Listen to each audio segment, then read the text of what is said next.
Hello and welcome to Damn It Vacant. I am Ellis here with Joe and John. We're all feeling refreshed and happy and ready to go. That's one way of putting it. I've got a whole bottle of Cosmo that Bernie's made me, so I'm very refreshed. This is like one of those Mission Impossible style, you must finish the podcast before Ellis self-destructs type situations. He might not just self-destruct, he might destruct the whole podcast. Depends. I mean, I've thought about it. I have got a big red button under a glass case that I occasionally just wipe. Yeah. Before we get into anything, boys and girls, ladies and gentlemen, a big announcement. Morcon is a go. Yeah. Yeah. I messaged the hotel last week during the recording and it kind of spiraled quite quickly. Yeah. So December the 7th. Well done. My post-it notes fell off my monitor, and I don't. This is a pile of cack on my desk. November the 7th. We think about 2 p.m. at the Clarendon Hotel. 2 p.m. There's going to be a post that goes out with details of where it's at, but it'll be like DM us, first come, first serve. Yeah.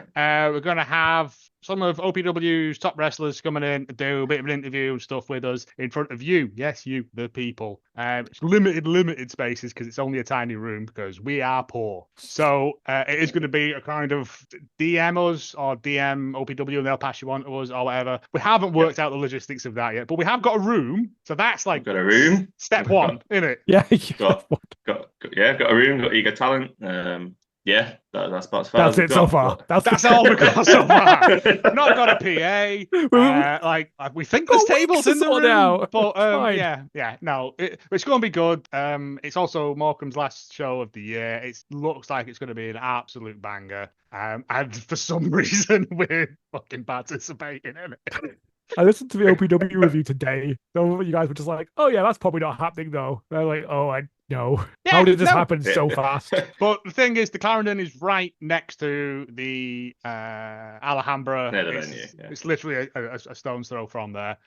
So if you come to that, you can go out and get something to eat after it, or stay in the bar and have a drink with us. Or we're not buying, but obviously, nope, we'll play Uno, whatever. No, but it's going to be a fun thing. It's the people we've got hopefully lined up. It's going to be some of OPW's top people coming on. Well, they're all top people, but you know what I mean. Just to come on and just have a little chat with us, which will be nice. Yes, yeah. And if you come along, you'll have the opportunity to ask some questions. Please do. You are there.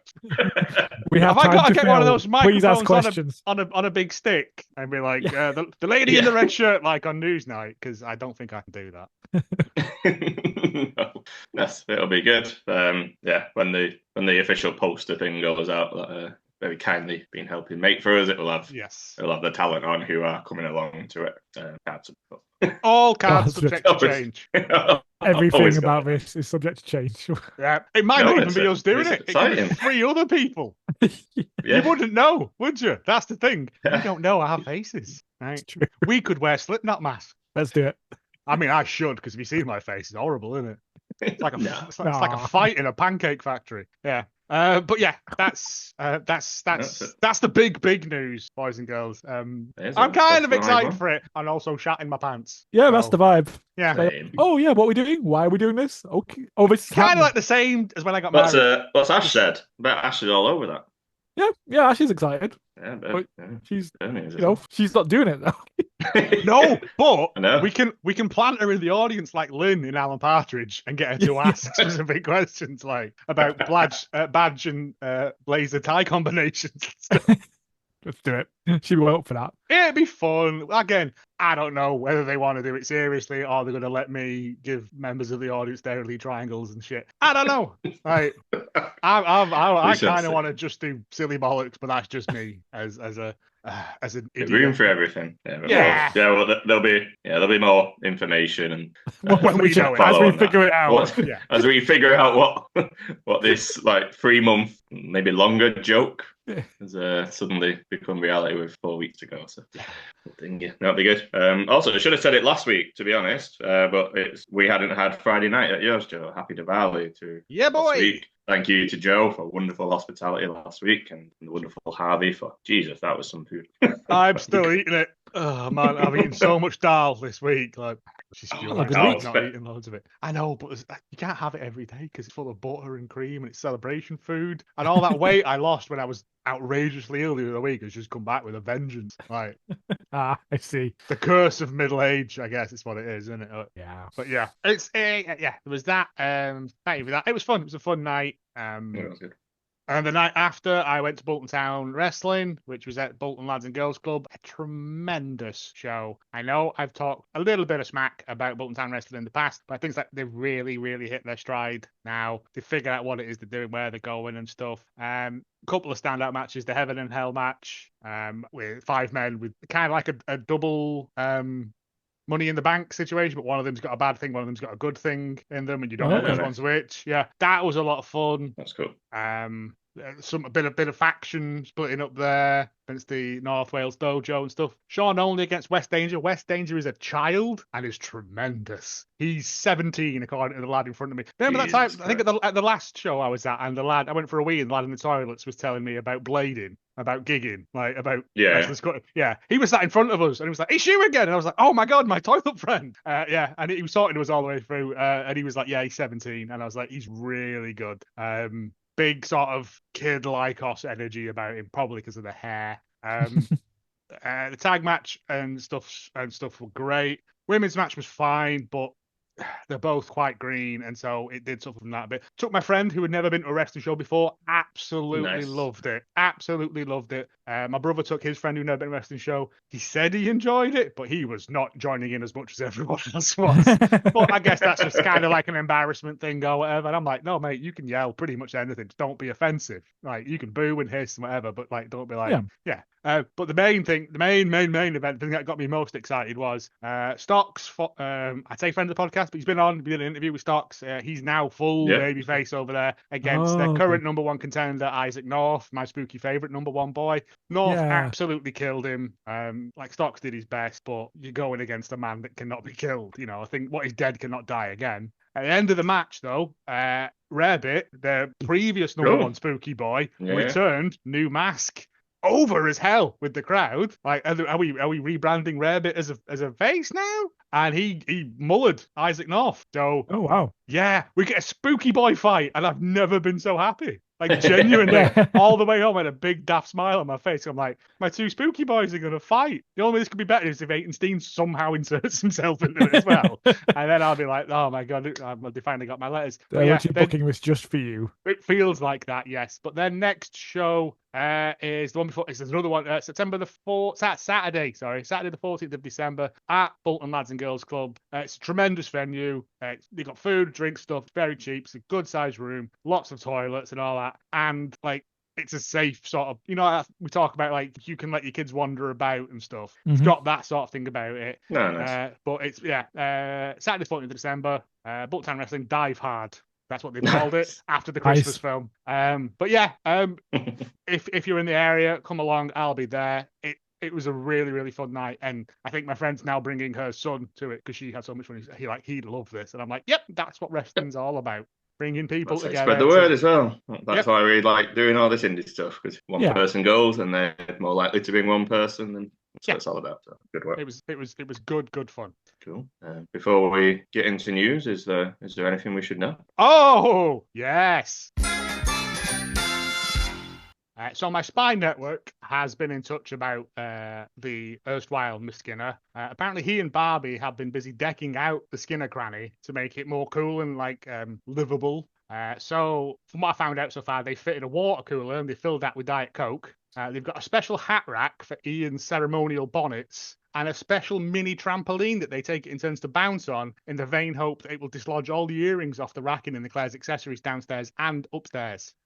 Anyway, during one particularly vigorous bouncing session, the special red phone rings and it's Rusty Manflaps again. All right, you daft sods, it's me, the mayor of all Yorkshire again. I see you've only done half a job with that I paid you for. And now I've had reports that someone fitting Pato Matrix's description has stolen all the creosote we were going to give the orphans like we do every year, like in that old Christmas carol.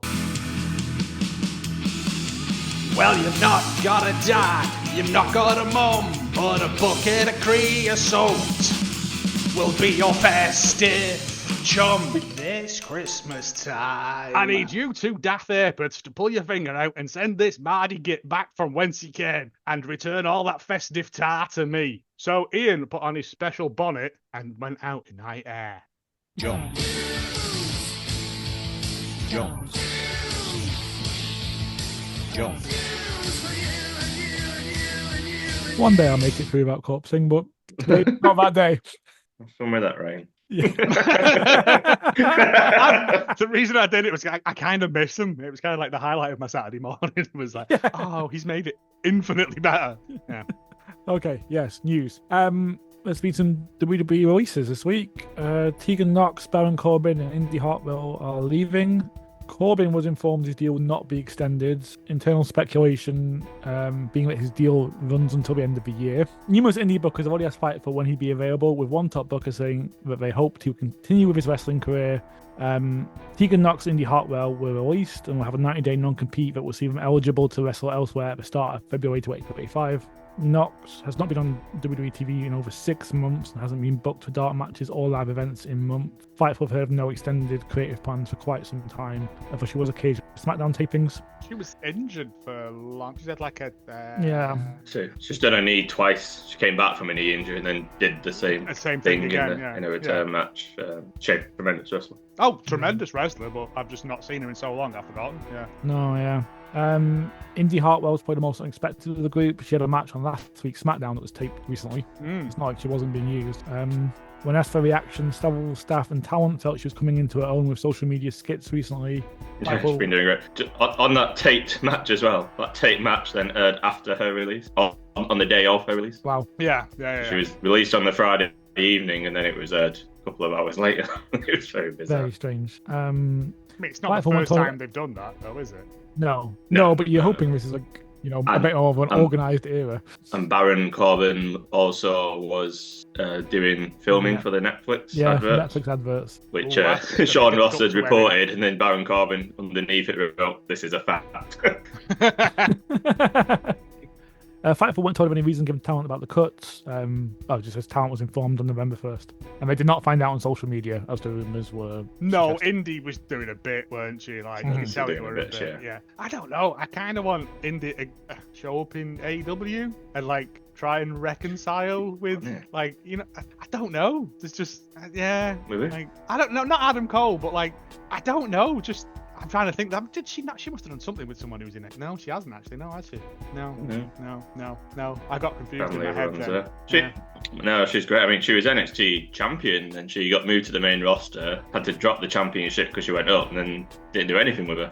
When she's released, so I was like, well, she was NXT champion she's so long ago. She's a good wrestler. She's got a good great social media presence and a good sense of humor about it. Like, as I said, my favorite things ever is the Dexter Lumis, Indy Hartwell, the way sort of thing in NXT. I still watch that restaurant clip thing from time to time. It's so good. Just because it's NXT just before the Rock setting, Yeah, it's great. If she is coming to AEW, get her in soon because the Grand Slam is in Australia, isn't it? Ooh, but you got Tony Storm. She's not going to want to share that stage. Not going to want to share that stage, is she? Tony Storm's New Zealand. It's all the same, isn't it? It's also Kyle Fletcher, that one. Anyway. Australia's like this, and New Zealand's like this. It's just quieter. Okay.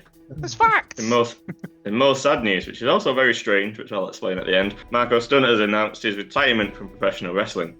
He obviously used to wrestle in AEW. He announced on Friday that he will be stepping away from in-ring competition on the advice of his doctors. He said, "This decision was not an easy one. Wrestling's been the biggest part of my life for so long, filled with moments that have shaped who I am today. It's been an incredible journey, one full of passion, sweat, tears, and unrivaled joy. That I went to the doctor, did a whole bunch of diagnostic tests and looked into a whole bunch of stuff on me. They noticed that my right hip is rotating inwards and it's causing my tailbone to be shifted off to the side. It's just causing a whole bunch of pain.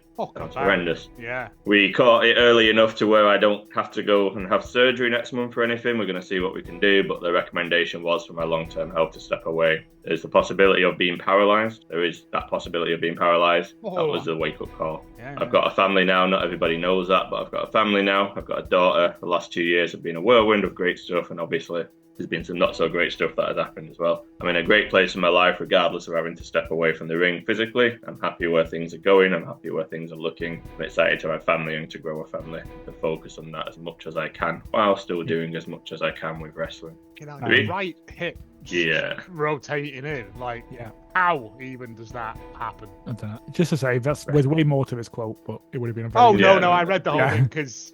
Ellis, me and on. Yeah, so if you obviously this is an audio podcast, but behind Joe there's a poster on the wall which it's drawn. It's the original AEW roster after Matt Hardy joined. The day Matt Hardy joined, that was all the wrestlers that were on the active roster and managers and stuff. Yeah. Yes, and at the Diwali party I mentioned earlier on, Theodore was looking at it and he actually pointed at Marco Stunt and said, "Oh, he's his way AEW, isn't he?" We're like, no, he's not. He's left. Theodore was remembering when Jack Perry just like murdered him. Yeah, and then this was literally dropped just after that conversation. The day after, like I text you and went, "This is weird, isn't it?" Like we were talking about Marco Stunt randomly last night, and then the next day he announced himself like retiring from wrestling. So I don't think we were responsible for that. I'd like to think we weren't because, but I mean, power. No, it's a shame because I did like Mark. You know, he's AEW original. Like he's a boy in his dinosaur, as it's called then. Yeah. Before it was Jurassic Express. Yeah. I mean, I hope he's fine. He'll be able to do stuff. He's a smart kid. Yeah, it sounds like he's going to do stuff with wrestling, just not, actively wrestle. Jacob Fatu. Jacob Fatu. This is a proper non-story though. When you get to the end. Oh no, that's why. Well. Is that why I've got it? Cheers, lads. Back in 2023, Fatu received payment from Jake's Network of Hope, not Jake Hager's Network of Hope, to appear at a pro... Fuck Jake Hager. Fuck him and his stupid hat. To appear at a pro wrestling fundraiser. He ended up cancelling before the event, citing a family emergency. The non-profit asked Fatu to return the $2,633 that he had been paid, which never happened. Fightful spoke to sources. That's what they claim, sorry. That's what they claimed, right? Mm-hmm. Fightful spoke to sources familiar with the situation who claimed that Fatu had rectified the issue months ago. When they reached out to Jake's Network of Hope, they confirmed that he actually made a full payment in June 2024 that they had overlooked. The money was just resting in their account. Yeah. Jen Harper of Jake's Network of Hope... I wish I could overlook that amount of money. Mate, I would kick a horse to death for that amount of money at the moment. Just think of all the pyrotechnics we can get for Morcon with that money. I might hire a strobe light.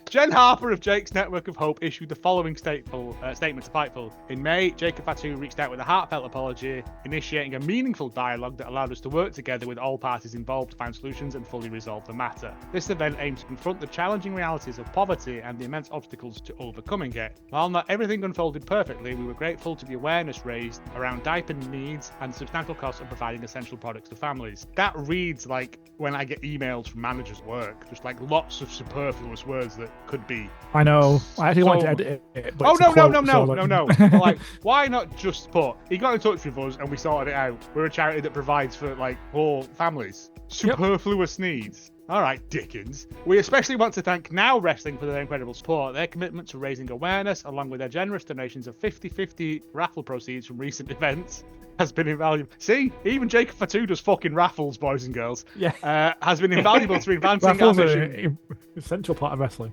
I swear to God, they should have done one at like All In. I love that. That'd be so funny. Like, just like, road 9070. Fucking hell, some lad running down like that. To make you come down for it. To win a fucking poster. Like, oh, they go the other way, and there's a drone that flies it to you. Anyway, the 50-50 proceeds from our recent events has been on advancing our mission to end diaper needs. We're also deeply appreciative of the wrestling organisations and media outlets that help spotlight this cause, underscoring the importance of addressing poverty and meat-based needs. As Jacob Fatu embarks on his WWE journey, we wish every success and are inspired by the solidarity shown across the wrestling community and support of this critical mission. It's a now story. Like, yeah, it just he paid the money back. No. He paid the money back, but weirdly, he deleted his Twitter account. Yeah, I heard about that. Didn't it? He might just not like the fact that it's a big cesspool full of racists and like misinformation. Maybe. I don't know. Maybe. Crazy talk. But yeah, anyway. We have another nothing story. It's a WWE Netflix update. Netflix has mentioned CM Punk, Roman Reigns, and Cody Rhodes as names on the men's side they're hoping to feature on the show. I didn't understand what this meant initially, but I forgot that in America it's only got Raw, right? We've got everything. Yes. Yeah, So that's why I was like, got- what are they talking about? But they're talking about Raw for America. That's why they only talk about Raw. But... Are they doing a bit where they sit around afterwards discussing it, like at the end of Game of Thrones, we used to have that thing with Mel Godrich on it, or whatever it was? Oh, that'd be good. Sue Perkin? One of them two. Perkins, yeah. I Sue do Perkins. if they got those two, that'd be great. Yeah. WWE sourcing note with the rosters aren't decided yet. One higher up joked, Saudi wanted Yokozuna, we want Yokozuna back too, and I'm sure Netflix does too. Without giving I any told you, detail. he's 97 years old and he's dead. yeah. People want to see the original Radioactive Man. Taiwan Fightful Select spoke to, haven't been told which brand they'll be on as of yet, and if there will be a determining factor.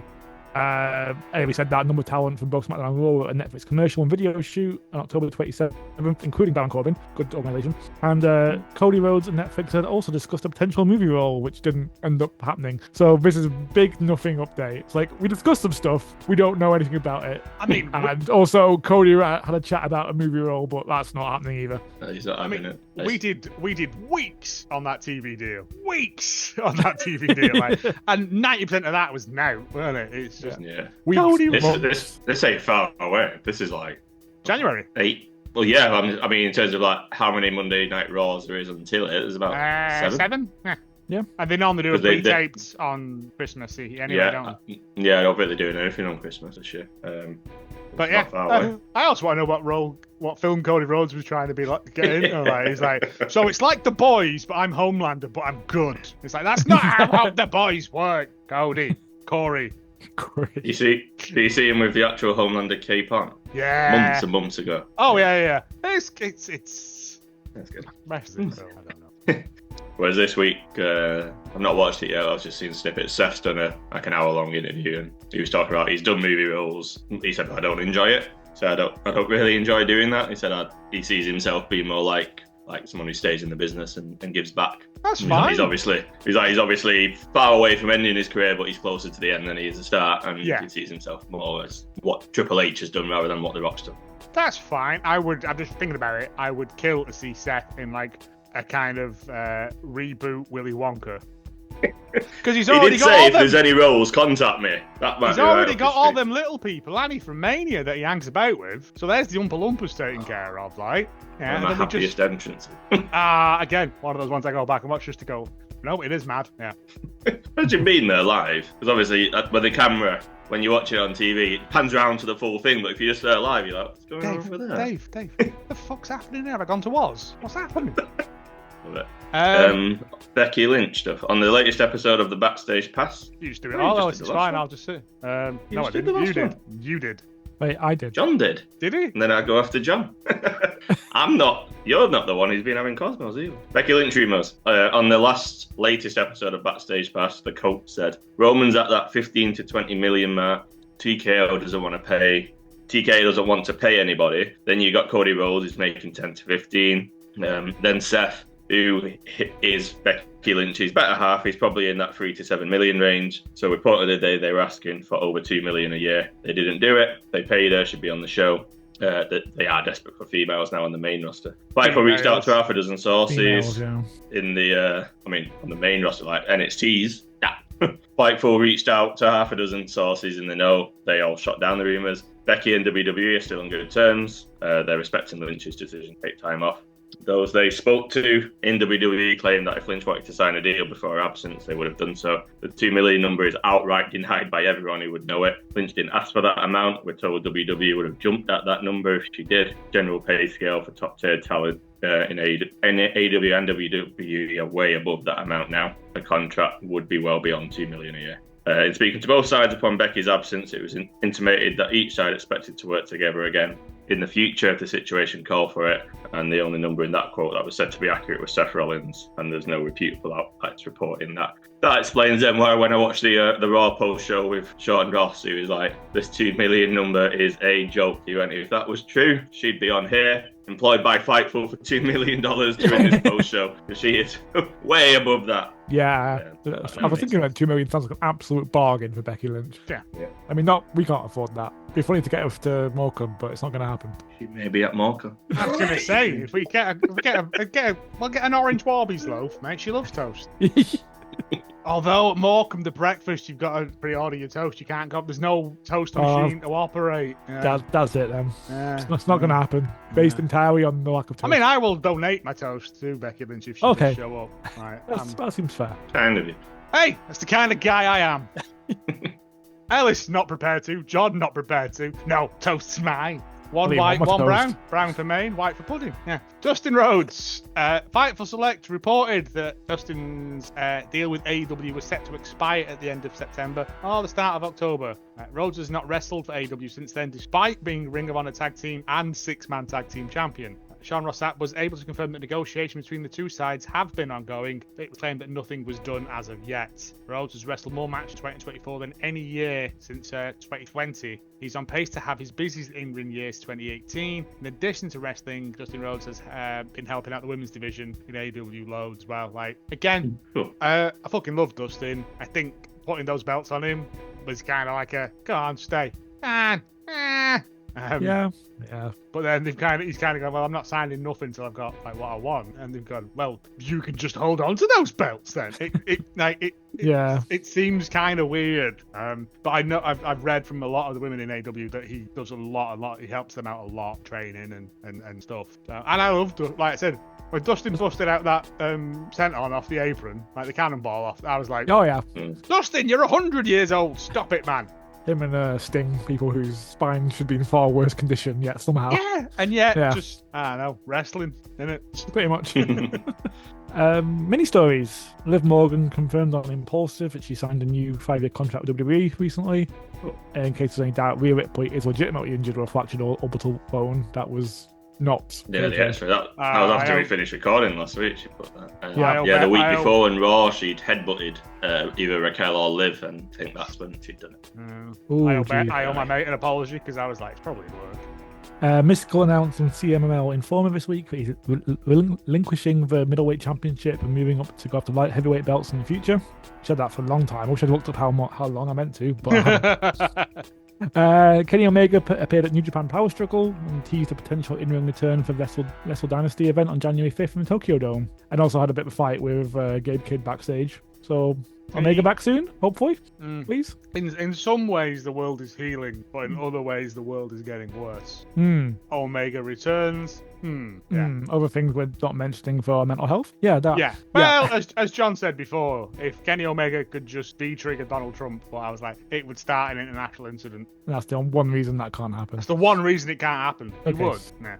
And photos emerged this week of Tony Storm and Camille in the upcoming Queen of the Ring movie, which is actually happening. Yes. Oh, we talked about that ages ago, didn't we? Yeah. Yeah, like a long time ago we talked about long being time filmed. ago. And I was like, did it even happen? Was that just made up news? No. Did I read that book for no reason? But I think it was Nyla Rose was like the theory is that no one told her it was a film. She just showed up and they just rolled the cameras and you see that I think was it Dynamite or one of the shows, like when you sat down there was like a newspaper where is Tony Scott put in.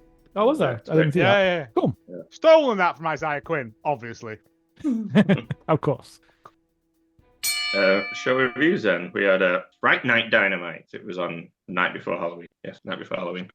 Yes. Yes, good show. We had Orange Cassidy coming out he's not the leader, but he seems to be taking some responsibility now, even though he wants no one else taking part in this. I very much did like his, I would do it alone by myself to protect everyone. I'll do it alone so I can get beaten down by the whole group by myself. I got a feeling he's gonna plea to Utah's sensibilities eventually. Oh yeah. Yeah, because they used him later on, didn't they, to draw him out. They attacked Utah in a mock. Way. Which was quite fun, I thought as well, because it just turns out that Swiss fucking will murder anyone, won't he? Like he don't care. Like Moxie's gone. Oh, by the way, kill Utah, and he's gone. Okay, like he's not. their entrance was cold as well, like with them walking out from the floodlit bit, and then they were packing. Claudio was sat just sitting on the behind. steps having a smoke and that, like, Yeah. eating Pringles. Yeah. What I didn't notice, Theodore noticed, which I appreciated the small detail. Did you notice the dress wear of Orange Cassidy? Inform No. me. So, like, because I was watching it in the morning before Theodore went to school, so I was on holiday, and he was like, "Why is Orange Cassidy wearing like a dark denim? Yep. He's normally in light blue denim, isn't he?" And he was like, Yeah. No, okay. and Theodore's like, "Never seen him in that," and I was like, "Okay." And then I've seen a couple of people, like wrestlers and that, going really like the fact he came out in that darker thing because he's going into something that is not. I didn't like even subliminal. clock that. Didn't even clock it, mate. I noticed, but I didn't even like put any thought into what it could mean. I was like, oh, different coloured clothes. Yeah, but it's I'm it's not a smart man. a slightly darker denim, isn't it? You know, I'm not. Yeah. It was almost black. That's the thing. It was almost black. So no, but I've seen like wrestlers and people on Twitter going, "Yeah, I really appreciate that little touch." So whether it's deliberate or not, I don't know. But considering he's never worn that, and now he's coming out doing that bit, yeah, he's in a position you don't want to be in. But you've got to tap into the dark heart. Yeah, you got to become the but, blood orange. I will also say sure. I did enjoy Buddy Matthews against Adam Cole. Oh yeah, tremendous. Just You a enjoy the selling of the ankle. Yes, but also just I mean the Nope. match was always going to be great. No, the match was always going to be great. It's nice to see Buddy like fucking wrestling like a full match, like not just coming out and doing a beatdown or whatever. But just that end bit where the lights go out and fucking cool. Malachi was there. I was like, ooh. Ooh. Shaking hands. Yeah, that was awesome. The way the lights came up to that. I was like, oh, this is so like House of Black. They're fighting tonight. Cole, like. It's just again. It's just I don't know what's going on, but I'm But excited. they almost seem to be like getting him back on track, like it's rather than just beating him down. It's interesting. That's their match tonight in Dynamite. Malachi Black and Adam Cole. Yeah. I think they might bring him in or back him up because I have a feeling he's got work to do against MJF or something down the line. Adam Cole. Well, yeah, he cut that promo from the physio table, didn't he? When against him. The only thing I didn't like about that he brought in the AEW, and that's like not everyone needs that. Like you've got this whole like this is personal. You and MJF is personal. You don't need all that. But don't know if you watch the fight stream. Yeah, some right technical difficulties because when it went to the ad break after the Adam Cole match, you could hear the producer saying, "Like camera 11, going to be in the physio room, Adam Cole and the Undisputed King," and then it cut off, and then it came back, and they were all sat there. I was like, that kind of. As soon as the adverts come up, I just hit 1 20-second skip. I normally do, but there was talking, so I went back. Fair enough. Okay. We also need to talk about new tag team champions, AEW tag team champions, Private Party. Best part of the show. Incredible match. In a tremendous match. Like the books are great, and it's nice to see Private Party finally after I think being near enough AEW OGs. They were in the first Dynamite. They are OGs. Yeah. They're OGs. Finally getting the flowers with it, like, and the fact Matthew used like a one-wing angel, like I was like. Foreshadowing. Just an absolutely tremendous tag match. Private Party. Carter was out, putting Jeopardy in. I think it was Zane. Was it Quinn? One of them was left by themselves. Yep, and kicked out of literally everything. It was great. Oh yeah, he hit him with a tombstone, didn't he? Yeah, and then he just kept kicking out of shit, and I was like, yeah. Oh, also that like power bomb springboard off the ropes thing. Yeah, I've done that a few times, and it's but amazing. it always just makes every me go, time I'm like, that's not how physics works. It is how physics works, exactly how physics works, but you've got to be such the right place to do it. Yeah, like it's like right, we're going to practice this. Oh, yeah. That's what 5 years since they debuted, I think, and the beat Young Bucks in the first episode. Yeah. Yep. Yeah. I mean, Quinn got injured and was out for a while, so that kind of derailed him a bit, didn't it? But it was a tremendous. If you haven't seen it, go watch it. It's a beautiful piece of tag team wrestling. As we've said before a million times, tag team wrestling is. I'm hoping it my favorite. I'm hoping it resets. resets. You can do silly bollocks. I'm hoping it resets the division because it's quite similar to what happened with WWE when the Bloodline had the tag titles. It was like tag titles are part of a much larger story. That tag titles weren't really that important until Sami and Kevin took them, and the Elite are involved in a much bigger story of their EVP roles and all that stuff. Well, like putting it on the Motor City Machine Guns feels like, we're going to go back to work rate tag teams, putting it on Private Party feels like we're doing the same there. So hopefully that's what's going on. Well, also the books are now gone. Yep. Yeah, Shredded the documents and pissed off. Yeah, quite a while. Yeah. Which they've said there's no hard return for them. I'm assuming possibly Kenny comes back and either draws them out or requests them, or if it's to do with Kenny, all there for it. Them reports from PW Insider were saying going to go away for a while and then come back and be the ones who save AEW. I would be fuming if that happens, because I remember talking a bit back, going, this Team AEW versus the Elite stuff, like, what was the consequences of it? And I was told, oh, we're just waiting for Kenny. And Kenny comes back, it's all going to kick into gear. You can't then have them go away and come back and be the saviors of AEW. No, I'm 100% with you. That seems broken. But again, it's like the whole Bastard Squad. Sorry, what are they called now? The Death Riders. Terrible name. Bastard Squad. So much better. 100%. I am available £4.70 or 5 cans of Red Stripe. I will name your stable for you. No. But yeah, if they're running away to get away from that, that's completely on brand. I think that's what I read it as, was them going, this has got out of our control. We want nothing to do with it. That was the documents being shredded. It was like, these are all the people we've helped, and these are all the contracts these are all the matches we've signed. Let's get rid of them. And we're not liable for anything that happens now. We're injured. We got beaten. Oh, yeah, that's how I read it. It was just that it was only that report. And I was like, this is the plan. I was like, better not be.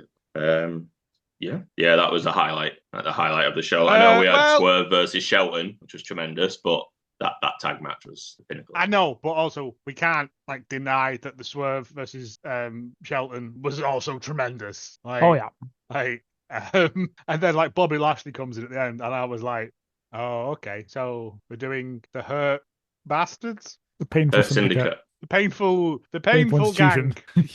Oh, the painful institution. And I'm like, I kind of want him to get Swerve. A little bit. But then I don't want to lose Prince Nana. I don't want to see him wandering the wastelands dancing for coin. You know what I mean? I think Swerve's strong enough to stand on his own until he has to make some kind of deal with them. All right, I need you, but possibly Hangman related. I don't know. But yeah, again, I felt a bit bad that Shelton was losing so quickly. Yeah, he's been presented as a bit of a monster. Seen as how they presented him over the past 2-3 weeks as this absolute killer of men. But then also Swerve is a vampire, so it was Halloween, that's kayfabe. So he's at his most powerful. True. Yeah, no, it was a tough one. I enjoyed the match. I just the big thing was Bobby. Yeah, which just makes me feel like Shelton's no, you're pushed to the side. Bobby's here. Again. That's what I'm like. No, Shelton. Please, let's just spotlight Shelton, because that man is an inspiration to many more wrestlers than people realize. Oh, and I was enjoying him being spotlighted. I'm not one for wanting kind of no non-finishes in matches. I do like clean wins, but I feel this maybe could have been one where they could have got away with it. I think it could have just gone a bit longer, like Benjamin. Yeah, that was another fencing. But it was. I did like MVP on the phone, so I thought, is he calling him for next week like Paul Heyman used to? Call Roman. Yeah. But then he came out straight away. I was like, oh, he's not sat in Gorilla just watching. Does he live nearby? He's just there. I'm having my tea. Oh, Christ. All right. I'll put it in the Tony, microwave. Just please don't give creative control to Bobby Lashley, please. No. Given some of the things that have been coming out from him. No, I'm excited for that. It all seems, again, it was a tremendous show. It was really good. There was also Camille against Statlander, which was fun, but I don't know. I'm not happy with the whole Statlander Camille. I'm not happy with all that. It feels like this thing is just going around in circles a little bit. Statlander was a heel, now she's face, and it all happened in the space of a month. And there's not really any explanation. She just came back, and she's. The explanation I got was that Mercedes needed an opponent. I was like, no, not that. Yeah, that's not an explanation. Loads of other people she could have gone against. Yep. It's going to turn into the Big Show. 50 face turns. But yeah, it's Jamie Hayter against Penelope Ford tonight, which should be tremendous stuff. That'll be good. Yeah. Good to see Penelope. Yeah, I was thinking that. Didn't watch Rampage, and Anna Jay had a match, didn't she, on Collision? On Collision, yeah, it was the title match. It was it's fine. It's good. Anna Jay's good. What was good was Kyle Fletcher against Commander. I was about to go over that in a minute. Yeah. Yeah. Sorry. Yeah. Sorry. No, he's good. I think you know how we say like AEW needs more matches. We need more feuds so people like Anna Jay can have a meaningful story with someone. Because the Yes. problem with this Yeah. match is she's not winning. You know she's not winning. There's absolutely no way Anna Jay's winning the title on a random episode of Collision. But we need something she can like. She's way better now. She Oh. needs that little extra push. Something to And get her teeth into. yeah. Yeah. But yeah, as you were saying, Kyle Sorry. Fletcher, Commander, Just very good. over was- the ropes on his shoulders and then a poison rana on the floor. I'm like, Exactly are you the bit doing I was this about to to say. make That- me jip? That doesn't make sense. It does make sense, but they just went, Joe fucking hates poison ranas. Let's do the worst one we can do. Also, when Commander was just doing like bouncy bits on the rope and Fletcher just yeeted him off the rope.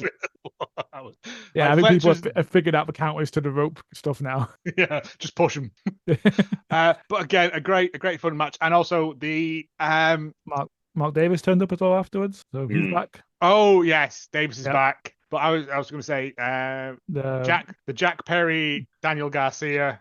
They used to dance for me too. Now leave me alone. I yeah, was like, oh, like stuff's got good, man. Like, and there was the Mox bit as well. Like there was actually important story stuff where, for reasons unclear to everyone, Action Andretti came out and challenged any member of his team, which was a poor choice. yeah, Mox looked confused. He looked genuinely like it's not often the zebra put its own head in the lion's mouth. Like, what? But okay. And then Pac just murdered him. calling him a zebra is giving him too much. It's not often that. Like, I see Yeah. what you. Yeah, and then Pac just killed him to death. No, Mox looked genuinely confused by this, but then they yeah, had the bit as where he would Cassidy do. came out. Yeah, Mox's champion is in a squad of absolute maniacs, and Action Andretti, whose claim to fames are he got pushed by Jericho and can drink a bottle of water really quick. it was a choice. They could have sent anyone else out, and it would have made a bit more sense. But He's being really reckless and aggressive, isn't he? Like he was actually on Rampage. He had a match with Dark Order, and he was being a bit of a dick. So that's kind of their thing of he's right. going. He was like targeting Reynolds' ribs, and the rest of his team didn't like that. Ooh. Don't hurt my Yeah. big strong boy. Exactly. But yeah, AEW. Like I'm gonna start watching like like Collision stuff again. If they're starting to put stories back in that I need to follow, I'm gonna start watching it again. Yeah. So And- all I and want, Roderick I want Strong- stuff to make sense. Roderick Strong got his win against Shane Taylor as well to make it 1-1 for the. Oh yeah, he did. Yeah. Which I think they're they're going. he's missing a trick. I'm like, I would have 3 matches against the Pentacle, please. Can I have them one after the other? It's Yeah, not think no, Pentaco's basically. even signed to AEW anymore, is he? Think is he not? I don't know. no, thank you. Oh, It's not important. Okay. But yeah, it is But to me. yeah, I want to know. a, Loves the Pentacle. tremendous 2, possibly 3 shows from AEW this week. More of it, please. Yes, please. Looks like a good show tonight as well. Dynamite. Finish off with David. Have you seen any of the Crown Jewel matches? Yeah, Matches? I watched it through veiled eyes the next morning, shall we say? Yeah, I tried to watch it coming back from a Halloween party dressed as John Cena, and I woke up at 6 a.m. On the on my sofa. couch after throwing up during watching the actual show. So I was not in a good state. Lovely. Such a lightweight. Well, I had about a bottle's worth of Bernie's margaritas That's a dangerous on game, top of yeah. all the other There cocktails. is a theme developing, yeah. She's an She's enabler. bought these glass bottles because she's like, oh, Joe's got these glass bottles. They're good. And then she's like, oh, I'm just going to make you cocktails Yeah, when you but record. that time I made margaritas when we recorded with her, she drank that in about half an hour and then went, I'm going to Asda to get more tequila. Give me your bank card. Is that Well, subplot to all this. Think about we're at the Loons here for the party, and it was like margaritas came out for the last round of cocktails, and we're like, this is what ended the podcast. Just killed the podcast. It's like brought it all back. But yeah, I watched it the next day. We're not going through all the matches. I would say the women's Fatal 4-Way tag match absolutely over-delivered. It was brilliant. Yeah. It's really good to see Lash Legend and Jackson getting the shine. They're pretty much main roster now from NXT. There's a Which is lot weird of that sort. because last time I saw Last Legend, she was dog shit.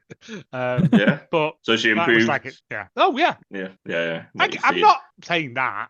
It's No, I nice didn't that watch it. That's what I the mean. sys- I didn't the see system- them start. The system works. I also enjoyed Kyrie saying on the thing like trying to G the crowd up because Saudi crowds notoriously dead, especially for women's matches. For women's matches. Yeah. So pretty loud. for some of the Trying other their best. Yeah, it was a fun match. I was given a bit of time as well. From looking Did at they the do things here. Doomsday device Jade and Bianca did to win as well. Yes, the way they or finished a the match. variation of it. Yes, not sure why. Yeah, Actually, that's I good. always thought a Doomsday Device was to clothesline off someone on your shoulders, I but did. then yeah, I don't know. There's all No. variations of stuff in there. It's like Mhm. Swanton Senton, isn't it? Yeah, Yeah, I'm no, never entirely it clear was what the cool. difference is. And I saw in the Discord as well, because I kind of went off the Discord because I didn't want to see spoilers. I saw Troy going a lot of representation in this match as well. Sure was. And Oh they yeah, showed up and showed out. The women's crown jewel jamboree match, I wasn't a fan of Morgan and Jax. I was not excited going into that. I'm on Raw. What I'm more interested to talk about is on Raw, which was pre-taped. It was in Saudi on the Sunday night, the night after. right. Morgan's having a celebration thing. Bianca and Jade come out and interrupt her because there's a bit of a tag team feud going on there between them and Liv and Raquel. But Morgan was kind of planting the seeds to Jade of, Bianca is going to stab you in the back. And then Adam Pearce came out. He's like, well, you need a number one contender. We're going to have a battle royale. And they had a top battle royale on the start of Raw to kick off, which Io Sky won. The last four were Lyra Valkyrie, Io Sky, and then Jade and Bianca, but they ended up getting pulled out by Raquel and Liv. Yeah, I Io saw Sky then that. suplex. Yeah, I thought, we're going to get Bianca and Jade actually fighting because they did have a stare down during the match at one point when it's final four. To win, Io Sky fighting Lyra Valkyrie on the outside, just suplexed her onto her head on the apron and dropped her on the outside. So Io Sky versus Liv is the next match, and all I want is that Liv's gonna win. Like they're obviously committed to her probably till Mania when Rhea comes back. Yeah. I just want them to have a clean match. Let Liv just, because people are forgetting that woman can wrestle because fucking Dom's involved in everything. Raquel is now involved in everything. She can go. Monkey Shines is fun, but not when it's constant. Yes. Yeah, she's turning into like Roman with the bloodline. Of just getting protected, thing. all the time. One of my favorite improvised finishes I've seen in quite a while was LA Knight hitting that BFT on. I don't even know how to describe that. Andrade was trying to do like a swinging move on Hayes, and as they both came over, they fell into the BFT. I thought he was trying to do like a stunner sort of thing, and then he runs in and just like hits them both with it. It was fun. It was a good ending. And I'm like, LA Knight's bones, maybe Dusty Green, but yeah. He's elevating the title. He's doing well, and I like the fact he tries stuff even though he can't always do it. He tried to do that thing when he runs and jumps to the top rope, and he completely missed the rope and just went balls first into it. Oh yeah. I got sent a meme of that by Chris going, "Oh my groin!" Yeah, but he got straight up and recovered and just did the move. I was like, fair play. Don't try and be safe. KO and Randy never happened, but I thought that was good. They just beat the ever living shit out of each other. Yeah, it keeps them both fresh, and like we can circle back round to this when something else needs to happen with it. I was kind of a bit disappointed because I was like, does that count in the scores, sir? No, because no match ever happened. It never actually got started. They just beat the crap out of each other. I was a big fan of Kevin Owens coming down to the ring with a cowboy Bob Orton shirt on. Yeah. One day, I want. Yeah, I didn't see that. It was good. He knows what he's doing, doesn't he? Rhodes and Gunther was it was like a 3-move old school wrestling match, and I was glad it was clean. The story going in was Gunther very, very loudly said, "I'm going to beat you with a sleeper. I'm going to choke you out." And the finish was, whether you like it or don't, and I understand some don't, was that he put the sleeper in and Cody countered it and rode over. But he'd already counted it like 2 times before. Had he counted it before? This is like where my blurred vision will come in. I'm fairly sure he'd counted it at least once, twice before. That's nice. And Cody was just like, if he's going to keep putting the sleepers on, I'm just going to keep countering him then. And I'm like, Gunther, you're a fucking idiot. Yeah. Like I'd be like, yeah, I'm gonna win with a sleeper, and then I just punch him in the dick. Yeah. Yeah. Massive Gunther did own it, and I appreciate this in a heel champion, because at the end he shook Cody's hand, but then on Raw, he was doing a backstage interview, and Ludwig Kaiser was starting to go in like, Cody Rhodes, he does not deserve that, and Gunther just stopped him, and he went, I'm going to stop him. No, I'm going to stop you there. He went, he beat me. He said, I can beat Cody.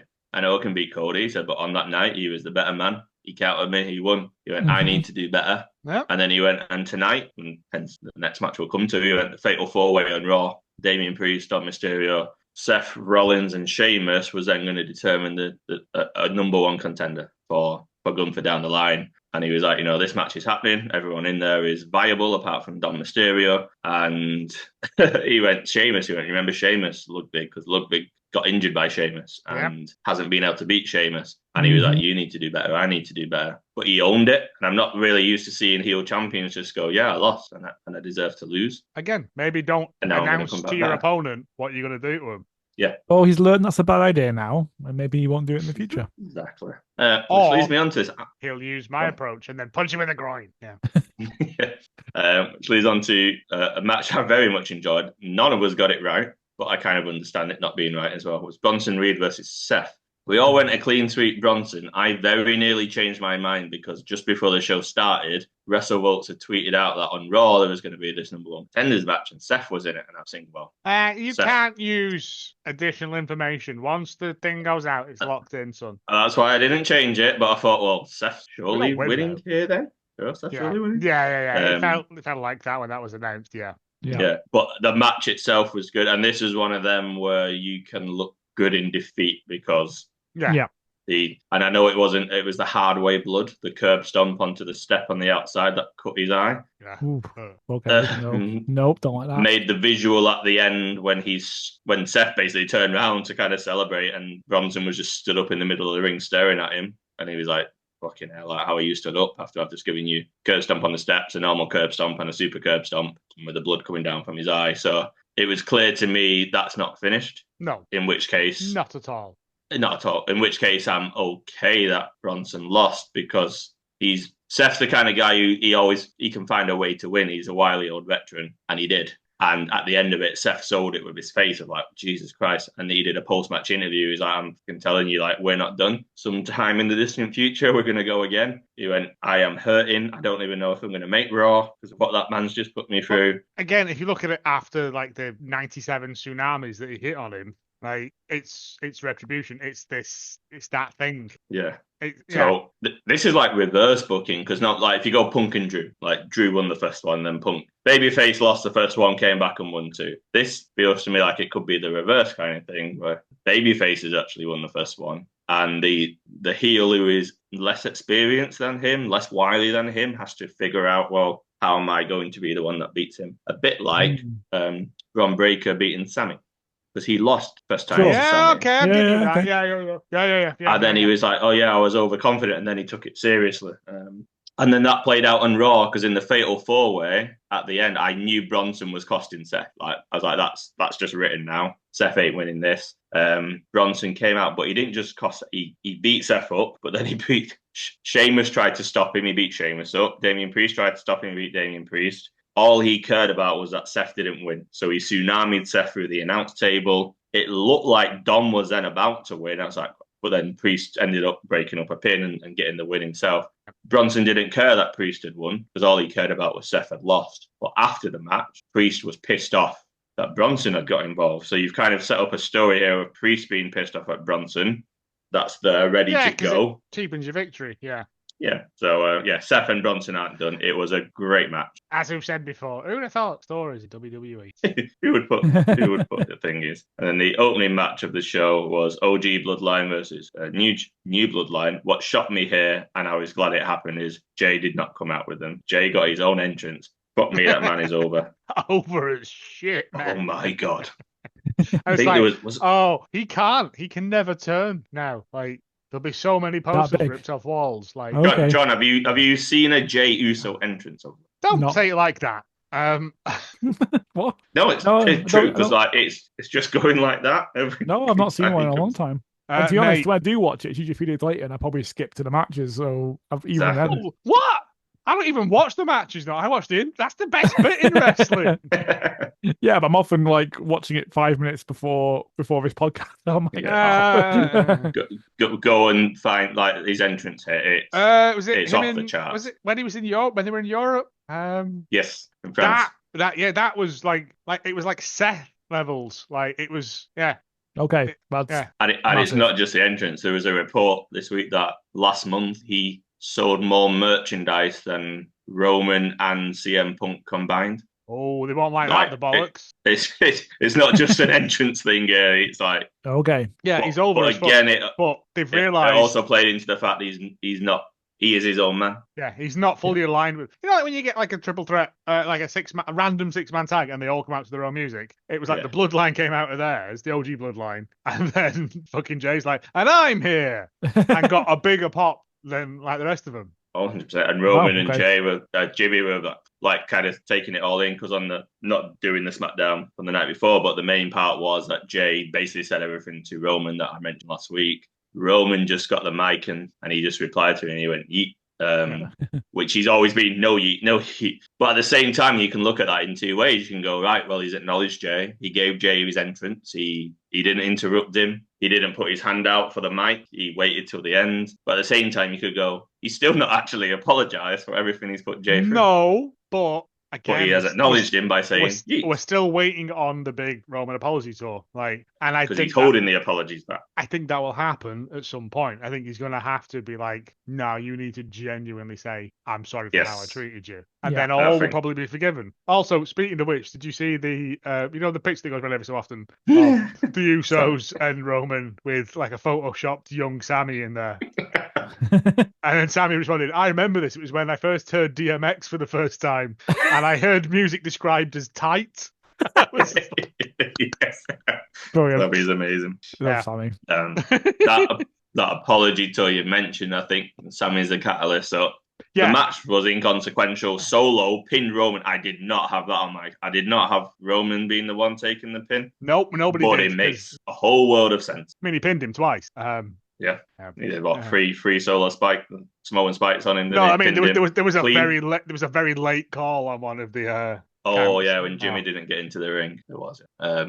But there was no interference. There was no new Bloodline members popping up. No, and Solo just beat him clean. I kind of want that. Like, if we're doing this, we just do it. No blades, no bows. Leave your weapons here. Like, I love it when a heel wins clean. It's nice. It is good. Yeah, it was a surprise. again, like as much as it's a Saudi show and like that Bloodline match furthered the story along in a way that made sense. Like, because Roman needs to rally the troops behind him. He needs to go back and apologize to all the people that he has wronged and be like, yeah, sorry, but this is getting out of hand. And they're like, and the first one he needs to break is Sami. Like, because Sami was the one that made the Bloodline what it is, and he was one that was never ever trusted unless they were going to Waffle House. That's brilliant. Great approach.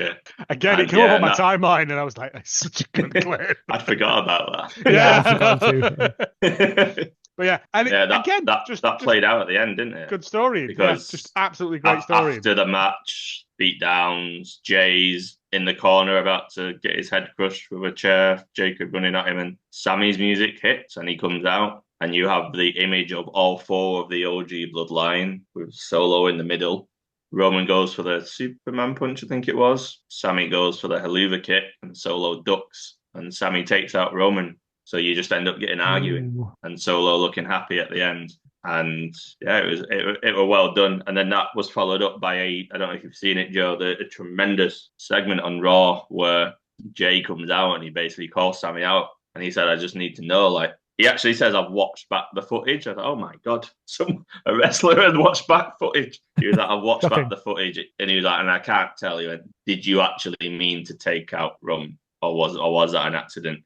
Before Sami never answers the question. He never in this whole segment gets a chance because Jimmy comes straight out, and Jimmy's like, "Nah, man, like this guy, we saw it. We know what he was doing. He was taking out Roman. You can't trust this guy." And Sami just goes, "Excuse me, Jimmy." He went, "You can't trust me." He went, "You're the one who has cost your brother a world title. You're the one who cost your brother an intercontinental title. You're the one who turned on Roman and then went back to Roman. He went, so don't come at me telling me you can't trust me." And I was like, he's fucking right. It was like a proper family squabble, and everyone's bringing up bits of the past. In 1952, you did this, yes. Yes, and he ends up saying to Jimmy, he went, and I'd forgot this. He went, Jimmy, you're the one who brought me into this family. Because everyone thinks of Jay and Sami, but actually Jay wanted nothing to do with him for ages, if you remember. Yeah. Jimmy's the one who brought him in. Yeah. And Sami's like, you brought me in. He went, and you were the one who kicked me in the face when I stood up to Roman because of everything he was doing to us. He went, you're the one who's who's got no loyalty and you're just following everyone. And he went, I don't hate you, Jimmy. He went, and you're not a bad guy. And then he got in his face and he went, you just make bad decisions. And he walked off. And Sami went, I'm not doing this again. He went, I'm not going through trials. So referencing the trial of Sami Zayn. But I'm not going through trials. I'm not going through mental abuse to prove that I am good enough, because I know I'm good enough. And Jay knows he's good enough. Do you know you're good enough? And he walks off. And Jimmy just says to Jay, oh, fuck him. Like, he's not family. And Jay goes, well, I was wrong, because last week on Raw, he'd said to Sami, if you remember, I said he snapped at Sami and went, you're not family. And this is where the crowd did get into it. Jay went, I was wrong. And he looked at Jimmy and went, just because he's not blood related, that does not make him family. That doesn't not make him family. He went, he is. And he went, I see Jay Uso. I see Jimmy Uso. And then he paused and the whole fucking crowd just went, Sami Uso. And then he turned around and went, Sami Uso. And it ended. And Jay just said, Sami, all I ask is you come to SmackDown on Friday and we have this out with Roman. And it ended. Sami never answered the question. Sami never actually said, no, I did not mean to take out Roman. All Sami said was, I did not come out for anybody but Jay. I was worried about Jay, and I came out to stop him getting hurt. I didn't care about the rest of you. Nice. The plot But thickens. he did say, which that post that you mentioned with the DMX, he did say, for 1 minute, the four of us were in the corner with Solo in the middle, and he went, and I did feel like old times. He went, but very quickly that crumbled, and everyone started arguing and fighting, and I remembered why the fuck I got out of that in place. So, continuing SmackDown. Sami's the key. I actually think Paul Heyman's the key. I think Paul Heyman's going to be the one who comes back, and he's like, Roman. Well, he should have had a kit by now, shouldn't he? Yeah. Yeah. But it's great. And you've had Solo talking to Sami last week on Raw, and we never know what they said. So Sami's going to be on the OG Bloodline, but there are them things there where if Sami was doing it deliberately, it would make sense. I mean, there's talk of a 4-on-4 Survivor Series, so a 5-on-5. I'm like, come on, this bit will wrangle up a couple more Samoans from somewhere. Bring back Yokozuna, that's what I say. Yeah, but it's good. Sami is one of the best wrestlers at getting emotion from anything. Yeah, he's good in a match, in a promo. He's good at the bits. Like I said, without having to say Sami Uso, a whole fucking Saudi crowd erupted Sami Uso because we knew what it meant. So got about 3 weeks till Survivor Series. You know, it's going to be a lot, but it's good. It's good. And I reckon Heyman will be back for it. Yeah. And that's it. That was the week. So great week, AEW. Great week going forward for WWE. It wasn't the best crown jewel, but going forward, a lot of stories. I did like the fact that when they put the ring on Cody's finger, they clearly hadn't measured it, and he was just pushing it on there. Like that fat lad off Porn Stars. Yeah, it's probably, I get my ring guy in. Yeah, him. Yeah. Oh, did you see Big E break Liv Morgan on the post show? Sorry, that sounds like something I type into Google when Harvey's away.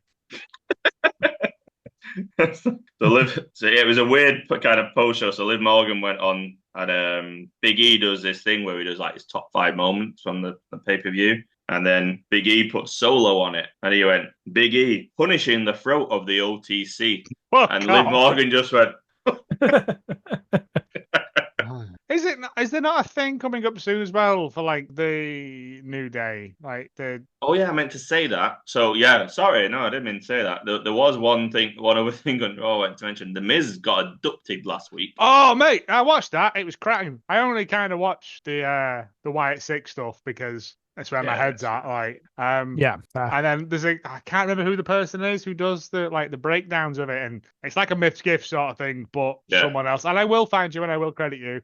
Not today, but of all the stuff that the Miz did to Bo Dallas and to Dexter Lumis, and he speaks with forked tongue and all of this, and he's like, no, you don't want me, you want Final Reckoning or whatever they're called. Final Testament, yeah. Final Testament, and like Bo Dallas is like, no, I don't. I want you, Miz. I was made to watch that Christmas film you did. No, sorry. Sorry. That's just me. Sorry. Oh, 4 Marines. Yeah. On not this week's Raw, last week's Raw, the New Day were doing a post-show interview, and in the background, the Miz was getting into his big bus.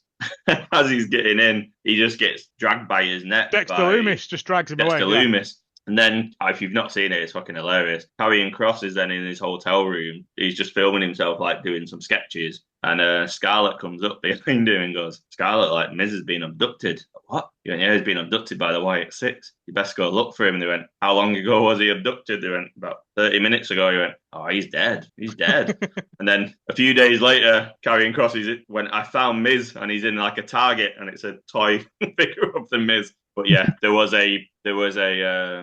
there's been an announcement there will be a 10-year anniversary special for Raw of the New Day. 10 years since the New Day formed, and a whole Raw is going to be dedicated to them.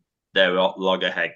Xavier Woods and Kofi are at loggerheads. Yeah, this is going to be the horrible thing where it splits the New Day and Big E comes back. Or Big E comes back and reunites. Yeah, but I hope we get matches of them coming out in their gear throughout the years. Because I want to see Gunther come out dressed as like a huge gear of war, like just fucking stumbling about like a amazing gangly farm boy. Yeah. I remember Ibu of Wrestle Purist at the start of this, and everyone's like, "Oh my god, they're splitting up the New Day. It's going to be traditional." Ibu was like, "Listen, guys, we're coming up to the 10-year anniversary. They've got a very special way they want to tell this story. Let them do it." So yeah, have faith. They were arguing this week after that, and then they got interrupted, and then the Wyatt Six thing cut in with the Miz in hostage situation, about to die, and then it ended quite spookily because as it was going dark, you just had Uncle Howdy come out and strangle him from behind. No, it was Dexter. Was it Dexter? It was Dexter, and he also. Oh yeah, Uncle Howdy was talking to him. No, but he didn't wear it. No, it was Bo Dallas. He didn't have his mask on. He wanted to see his face. It's Dexter Lumis with the mask on, and he held him in the same way that Bray used to do the neck break thing. Beautiful stuff. Anyway, that's enough. We've gone well over time. Thank you for listening. Well over time. Come to Morecambe. Yeah, come to Morecambe. I won't buy you chips, but I'll give you a chip. There we go. That's all we need. Barbecue. Goodbye, everybody. Goodbye. Thank you very much.